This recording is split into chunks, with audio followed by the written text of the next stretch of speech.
Liam was 21 years old when he first saw her. It started on a cold winter night.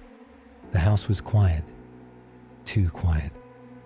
His parents were asleep downstairs, and the only sound was the ticking of the clock on his bedside table.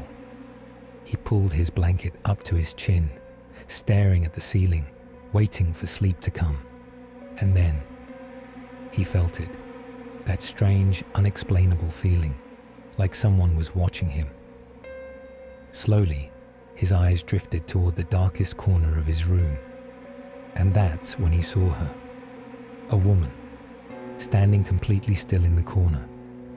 She wore a long white dress that almost blended into the darkness. Her hair hung over her face, covering her eyes. She didn't move, didn't breathe, just stood there, watching. Liam's throat tightened. His heart pounded so hard he thought it might wake his parents. He wanted to scream, to run, but his body wouldn't move. It was as if something was holding him in place. He squeezed his eyes shut. It's not real. It's not real. A few seconds passed, then a minute. Slowly, he opened his eyes. She was closer. No sound, no footsteps, just closer. Liam's breath hitched. His fingers clenched the blanket. The woman didn't speak, didn't blink. She just stood at the foot of his bed now. And then she tilted her head, a slow, unnatural movement, like her neck was snapping out of place. And then, from beneath her tangled hair, Liam saw them. Her eyes, black, hollow, empty. She opened her mouth, but no words came out, just a low, guttural whisper. "You see me?" Liam's body finally obeyed. He screamed. His mother came rushing in, flicking on the lights. "Liam, what's wrong?" He gasped, pointing toward the corner. But she was gone. Only the shadow of his bookshelf remained. His mother sighed, rubbing her temples. "It's just a bad dream. You're too old for this, Liam." But Liam knew the woman in white was real, and she would come back. That night, he sat awake, staring at the corner where she had stood.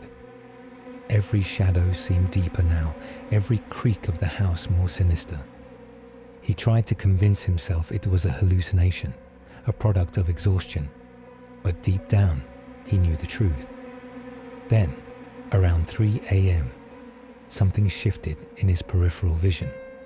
He turned to look at the mirror across his room, and there, in the reflection, she was smiling.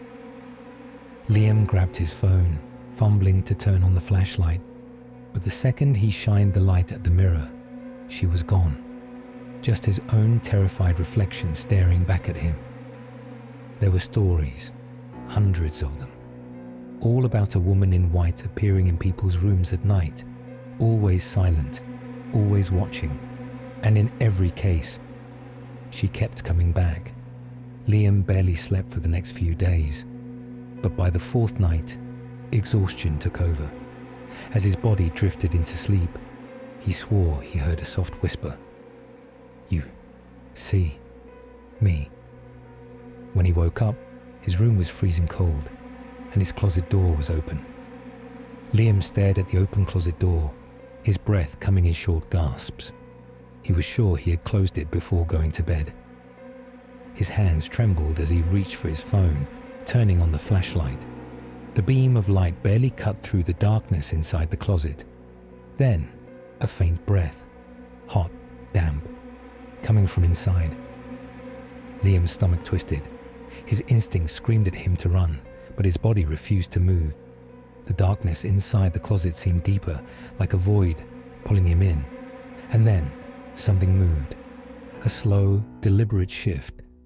Fabric rustling. The light caught the hem of something white.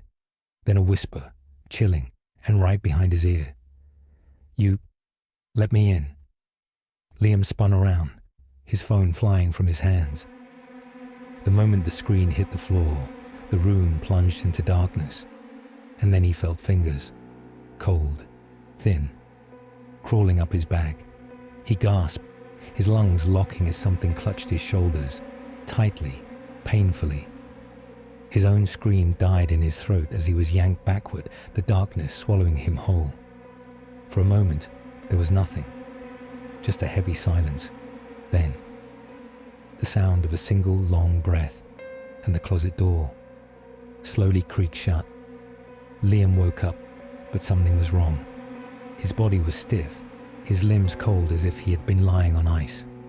He tried to move, but he couldn't. His arms, his legs, even his fingers were frozen in place. Panic surged through him. His breathing was shallow, rapid, but he couldn't even turn his head. That's when he realized he wasn't in his bed anymore. He was inside the closet. The space was too small, too tight. He could feel the rough wooden walls pressing against his shoulders.